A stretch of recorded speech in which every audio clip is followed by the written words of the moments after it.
Middle School. This is the Upper Dublin School District Board of School Director meeting. Act 34 public hearing agenda.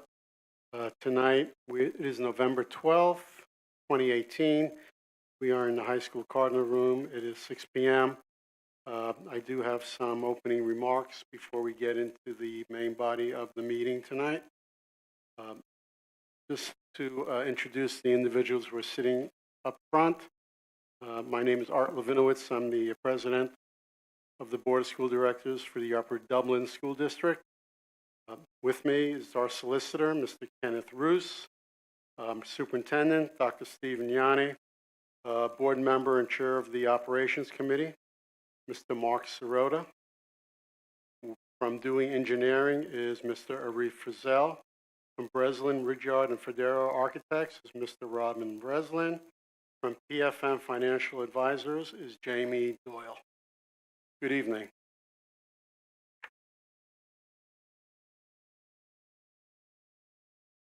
Nope, one more slide. Next slide. Just a few reminders why we are here tonight. The district maintains its facilities to support the goal of its educational plan. The project vision and plan is a result of the input and engagement of the various stakeholders in a district-wide planning committee. The plan approved by the board to replace Sandy Run Middle School was based on the planning committee and various stakeholder recommendations. After studying the best long-term solution for the building to meet the educational specifications, I will now turn the meeting over to our solicitor, Mr. Kenneth Ruth from Whistler Pearlstein. Thank you. As indicated, this is not a school board meeting. That's why you see the school board sitting in the first two rows rather than up here. This is, as President Levinowitz said, an Act 34 hearing. Purpose of this hearing is to comply with provisions of the Pennsylvania School Code and also procedures that are known as Plan Con. Instruction. Tell you a little bit about what that means. There is a section of the school code, 701.1. Yeah. This is sometimes referred to as the Taj Mahal Act. It requires school districts to submit any plans and specifications for new construction of a school building to the Department of Education for review and approval. In connection with that, it's required that each district hold what's called an Act 34 hearing, because that was the bill number. Act 34 was the number of that particular year in the general Act 34 of 76. So you will see the purpose of this meeting is to create a transcript, and you will see seated to far right over there is Cheryl, our court reporter, who will be taking down everything everyone says tonight on the record. When you came in tonight, you should have picked up the booklet, which is here. Here it is. It's called an Act 34 booklet. It's going to be marked as hearing exhibit number 1, so that when this transcript is submitted to the Department of Education, the booklet is submitted along with it. As the agenda and the script for tonight's hearing, it's an opportunity for everyone to learn more about the project. Basically a two-part hearing. The first part will be a series of presentations from the architects and the design team and the construction management, basically the people, public financial advisor for the district, everybody basically who's sitting up here, as well as the superintendent. There will also be a chance for you to make public comment. Everyone has had the opportunity to this point to submit comments. We'll have the opportunity to do so even after this hearing. I will go over that process at the end of the meeting when it's time for public comment. Not, obviously, the beginning of the process to debate the construction of the school. The school board voted on October 8th to authorize this hearing. The hearing is not a school board meeting, and the board may not deliberate or take action at this meeting. Instead, this is a hearing for the Department of Education. Keep that in mind. Any comments made by anyone tonight aren't really comments to the school board. They're comments to the Department of Education, and that's important to remember when comments are made. The Department of Education will take the transcript, take the presentation, take comments, read any written comments that are submitted, They will conduct a review and approval. I do want everybody to be clear, however, that the Department of Education gives a great deal of deference to local school boards. The hearing was properly advertised. It's been posted on the district's website. The date it was authorized. Advertisements were put in newspapers. I'm going to have Cheryl to mark those as hearing exhibit number 2, those that proofs of publication of advertisements. I also want to make sure that everyone's aware that on October 8th, the board passed a resolution posing what is called a maximum project cost. That number is in the Act 34 booklet. You'll hear that number mentioned tonight of $72,489,000. The board also adopted something called a maximum building construction cost. You'll hear more details about that. That number, $55,400,406. Again, in the booklet, we'll hear more about it. Again, all interested individuals will have the opportunity to speak. There's a sign-in sheet, I believe, right? And please sign in. We'll take speakers in the order of which they are signed in, and everyone will have a 4-minute time limit of comment per person. We also want to make sure that everybody is aware that written public comment can be submitted to the district by December 12th, 2018, no later than 2 p.m. Ray, the board secretary, at the administration building. If you have questions, they're questions that can be clarified. It's possible they may be clarified tonight. Otherwise, the research provided. So, hearing is duly constituted. Okay, at this point, I'd like to turn the meeting over to Dr. Yanni, who will discuss the project history. Good evening. The district utilized a capital planning process to identify facility improvements needed. Sorry, one slide ahead. The first step was the alignment of district funding capabilities as a means to pay for the project. The district has engaged in solicited input from various stakeholders over multiple years, going as far back as 2006. In March of 2017, community members came together to help the district in a task force for planning. The committee was made up of a cross-section of the community, and discussions were had about finances, facilities, educational planning, and the final recommendations were provided to the board from the committee on October 9th, 2017. And those recommendations became the basis of the district's decision to proceed with the new Sandy Run Middle School project. The district engaged in some capital planning to identify facility improvements needed in all buildings, but specific focus was given to Sandy Run Middle School due to its age, the date it was last renovated, and the overall condition of the school. Approximately $33.5 million in capital needs and upgrades were identified for Sandy Run Middle School, and those provided no improvements to the educational program. The district considered renovations with an addition and subsequent demolition of the annex building. And in addition to the floor plans of the main building and the annex not being conducive to 21st century teaching, there are also significant ADA issues related to doorways, bathrooms, classrooms.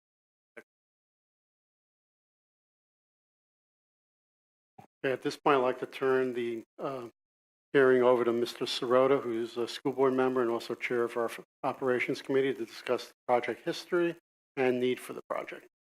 Mark? Thank you. So after considering the various stakeholder input, the school board recognized the need for a new middle school to accommodate the educational needs, address the poor building infrastructure, and incorporate the needs of the board. Through a committee of stakeholders and community members, reviewed 3 options. The first was a capital improvements option, which was fundamentally to renovate the existing buildings at an estimated cost of $47,575,000. That plan would not have made the building ADA compliant or improved any educational program. We reviewed a second option to knock down the annex, renovate the main building, and build an addition onto the main building to replace the space lost from the annex. That had an estimated cost of $70,576,504. And we reviewed a third option to knock down both buildings and build new. That plan currently is the plan we chose, and it currently has an estimated cost of $72,489,763, which is the number that Mr. gave earlier. We chose option C because it provides the best long-term value for the educational needs and the community needs, provides the best phasing solution to maintain the educational program, provided the best solution for energy efficient, maintainable, and durable building systems, and provided the best opportunity to improve the site features. And for details of that, I'm going to turn it over to Robin Breslin.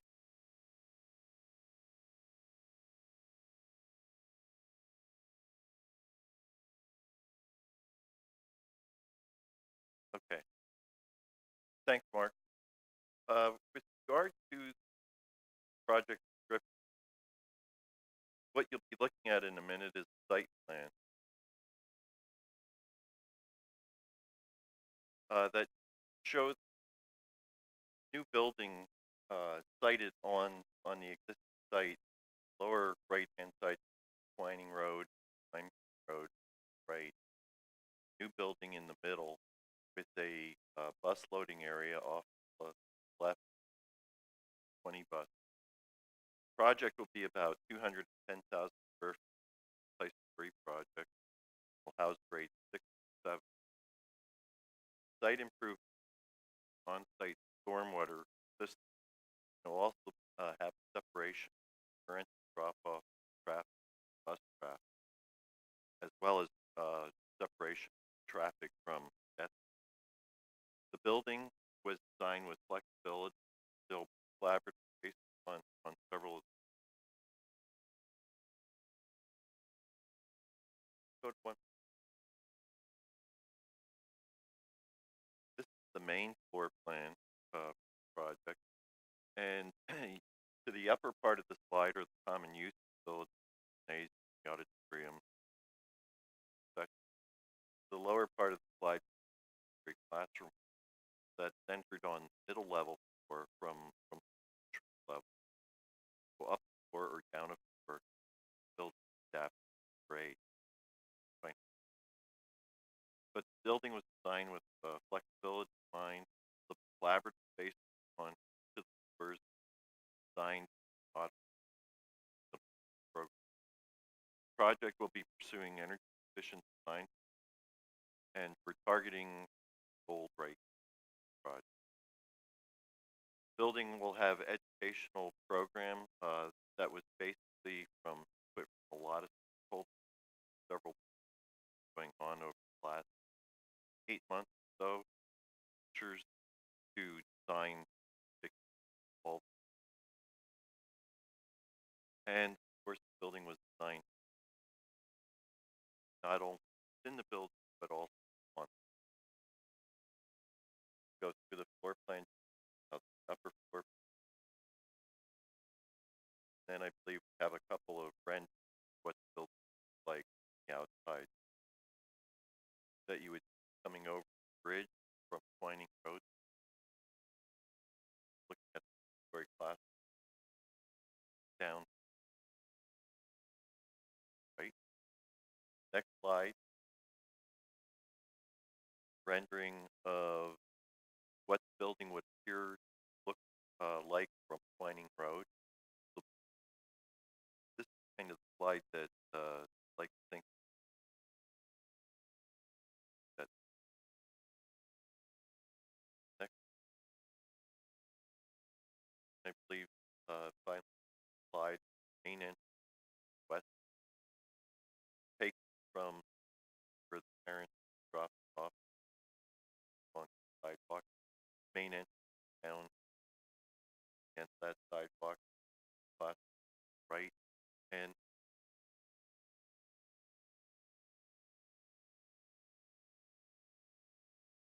oh, the view from the opposite side of the building. On right, yeah. Windows right at that sidewalk. Yeah.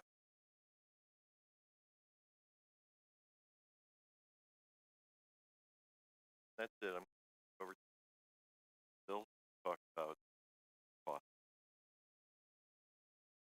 Thank you, Robin. Arif Fazil. We're managing the project, and I can tell you from the start of the project, the school district has been very diligent and meticulous in the various steps necessary to make sure that we're pursuing all of the necessary steps, get input from everyone, and make sure that we're making all of the right decisions. It's been a long and diligent process. We're right now much on schedule to go out to bid spring, summer of next year, depending on the approval. Speaking of approvals, one of the major approvals, as was mentioned, is the PlanCon process, and we have pursued all the steps for the PlanCon process thus far, including hearing tonight.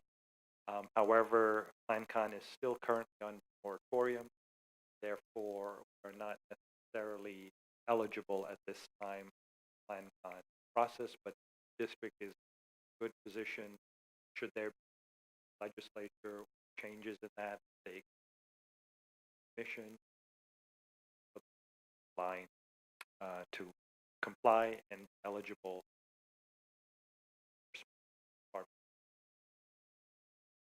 The other approvals that we're pursuing have been doing so as part of their stakeholder input as well as township of Upper Dublin. We have already done a sketch plan and made a preliminary plan submission on the schedule for preliminary plan township. So that approval is in process, as well as traffic improvements, as well as conservation district improvements. Are all processed. The project undertook value engineering and constructability reviews have been implemented, and as I said, the focus has been on making sure it's a durable, sustainable facility, trying to find best value for energy efficiency is also a very important part. We spent a lot of time looking at systems as well as building envelope lighting systems and integrating again a solution. There has been a very strong focus on community and making sure the building provided a community asset as well as some civic presence, middle school level. They make sure it is. We are also looking for all opportunities find the best funding sources.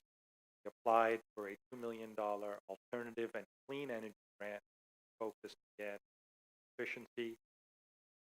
That grant is currently under application review, hearing short that. As I said, the project will be competitively bid, multi-prime approach required by law. Approximately June, we're targeting a year. In order to incorporate and get the best results for district, one of the best things we can do from a value engineering standpoint is create an efficient construction site.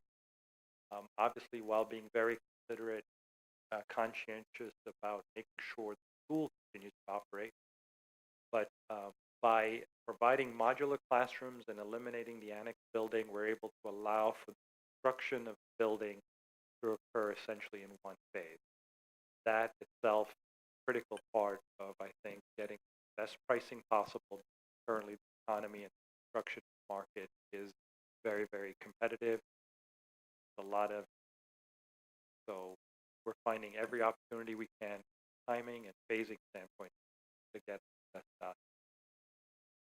So the modulars will be installed this summer. Then the project will proceed with demolition of the annex building and construction of the new building, and thereafter the modulars main building removed with site work completed June of 2023. However, the new building will be June of 2020. So that is basic schedule. Go to the next slide. You're required to input, again, as I said, all of the costs in a PlanCon forms. And if you look at this next form, it's difficult to read, but this is page D02 of the PlanCon pages. And essentially, it starts to break out the different costs that have been outlined already in the categories that are required by the Department of Education. So if you flip to the next slide, you'll see that total cost that has been previously mentioned. That comes through on the next slide, and the total project cost has been mentioned already at $72,489,763. Go to the next page. There is another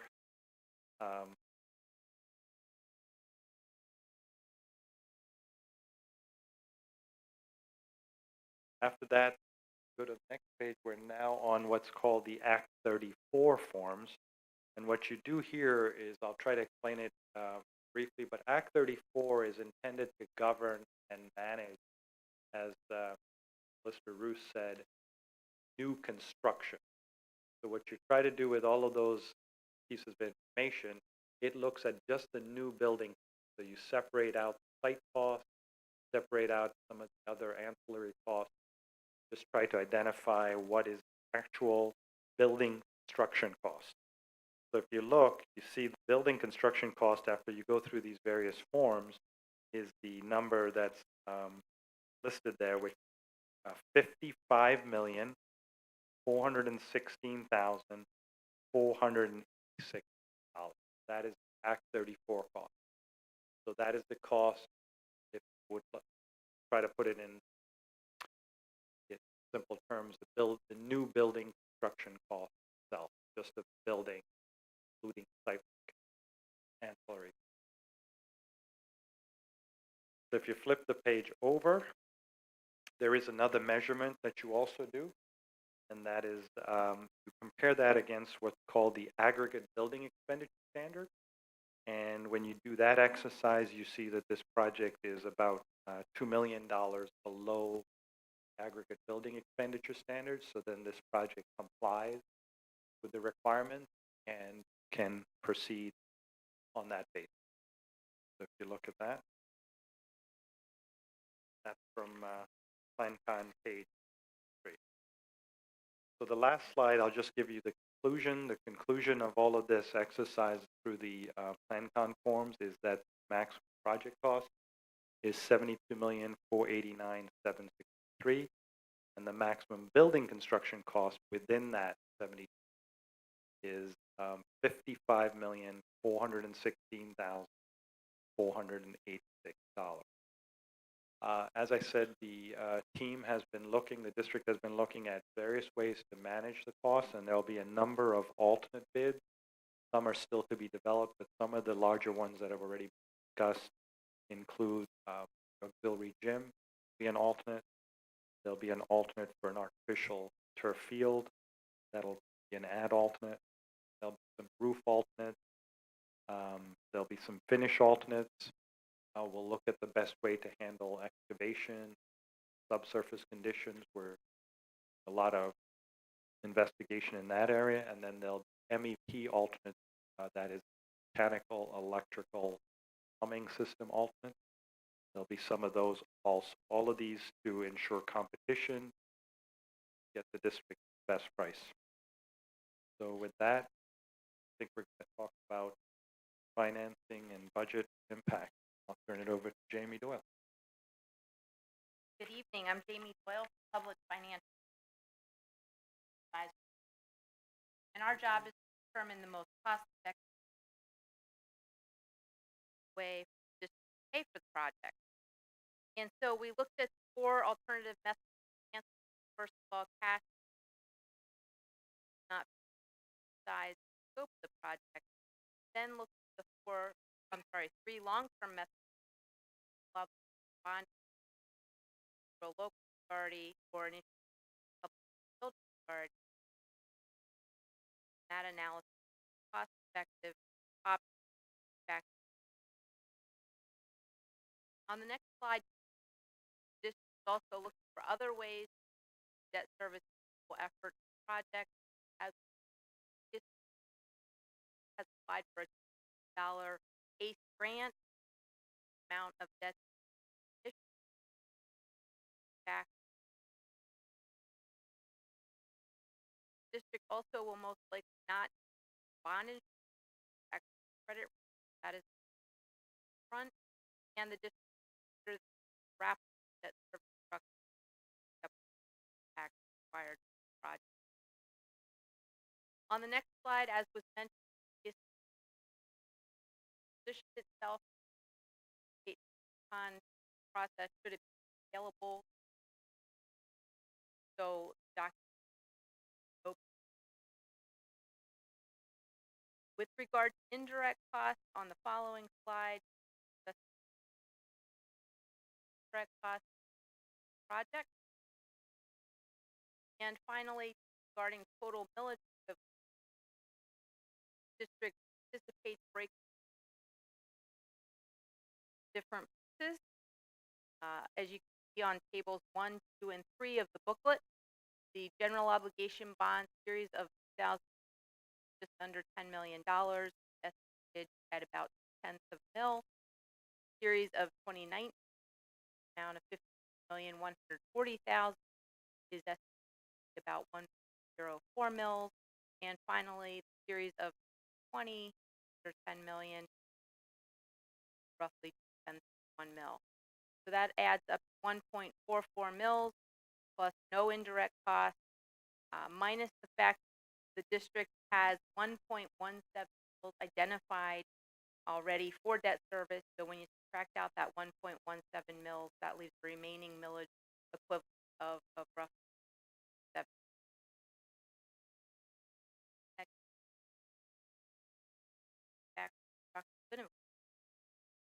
Thank you, Ms. Doyle. Okay, at this point, we are up to the community public comments.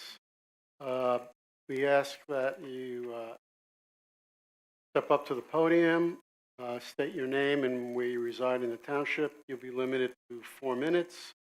Further questions or statements by individuals who have already spoken will be allowed after all interested persons who've had an opportunity to speak. Please do not intentionally repeat previous questions or statements. Thank you. Jennifer Kuznets, Fort Washington. I just wanted to make a comment when we talk about the district following and doing due diligence that part of the recommendation for the Sandy Run Middle School project was that a long-term capital improvements plan be in place before construction is started, and we still don't have that plan. We still haven't seen a presentation. So I guess as far as I'm concerned, we're not really in. Thank you.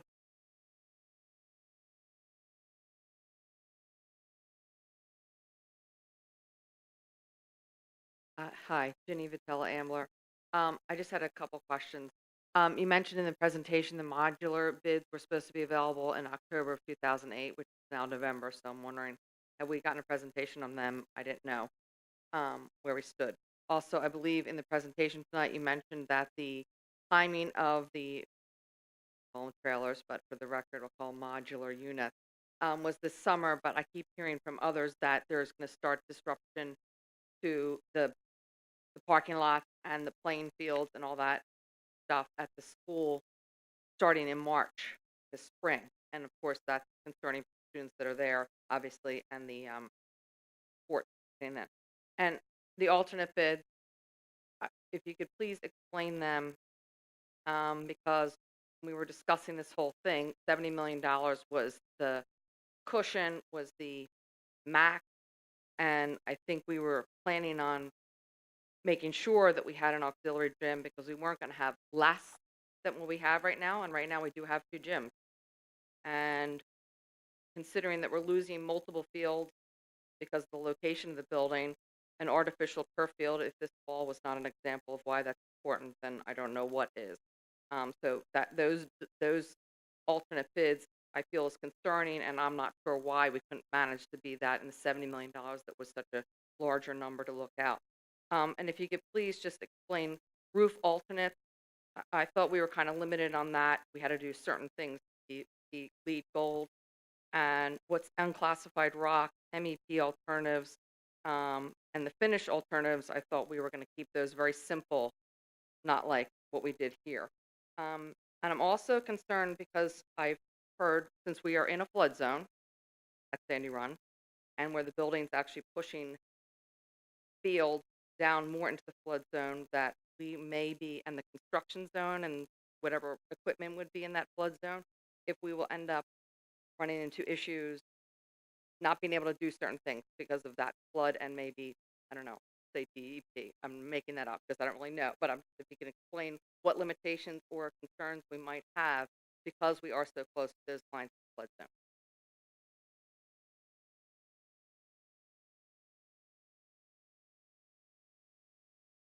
Anyone else?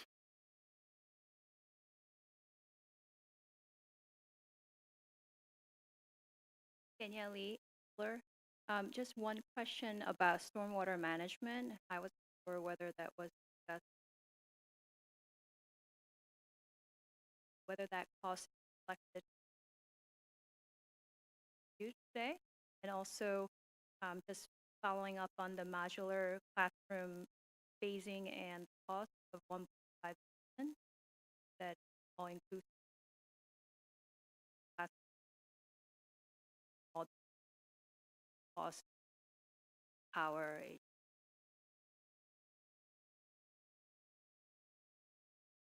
Anyone else? Are there any other questions from those that have already asked the question? Maybe we'll close community input. Since this is a hearing specifically for PDE, we're not obligated to answer any of the questions tonight, but some of the questions, Mr. Frizell, you may want to address.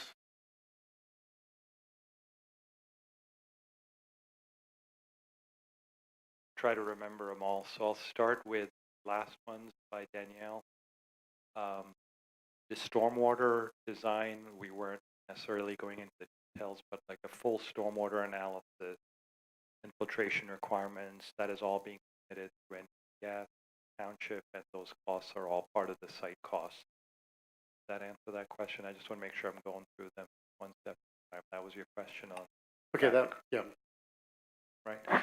Okay, and then the other question was the modular costs include electric service, air, and are the costs included in the project? Yes, also. And then the other question I think related to the modulars was the modular bids are due next week. I apologize if I said October. They are due next week, and those will be separate, presented and presented to the board for consideration. Board separate, the modular thing. Ruth, can you address the prep work for the modulars and the loss of fields? Whether Yes. So okay. So the modulars, we're going to start some of the work in April. That is the intent because it's too tough to get it all done when students are out. But it's not affecting the fields at all. There will be some areas in the front where the modulars are going that are currently unused spaces, have traffic patterns worked out around it, but it does not affect the fields. There will certainly be some activities on site though for that modular construction. Alternate, I think the question was what MEPs, mechanical, electrical, plumbing. So those are different systems, and we'll be looking at different manufacturers, ways to manage, ensure competition on that. Yeah, roof alternates again, to ensure competition. The roof alternates will not compromise energy efficiency. The installation values remain the same. The R values remain the same. We'll just be looking at different roof systems, roof warranty requirements for the cap sheet, finished product, working those systems. Anybody else? Okay, unclassified rock. So where we typically do, there is going to be some rock encountered. So at Sandy Run, thought it would.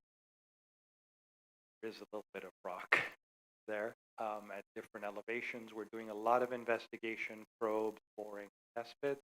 We've actually been fairly fortunate thus far in the information we've gathered. The rock is limited that we think we're going to encounter, but what we're going to do is when we bid the project, you can either pay for the rock as you go, with unit costs, which would competitively bid, or you can try to make the site unclassified, contract all the risk.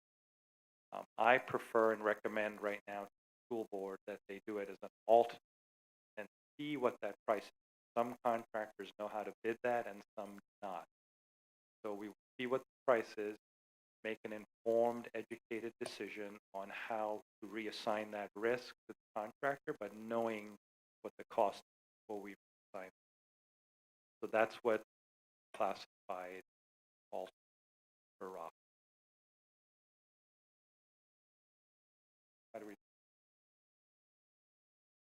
Okay, we'll turn it over now to Mr. Roos for closing remarks or comments. Okay, I've asked that the sign-in sheet be marked as hearing exhibit 3. To remind everybody again, the procedure for submitting additional public comments is set forth in the Act 34 booklet. 5.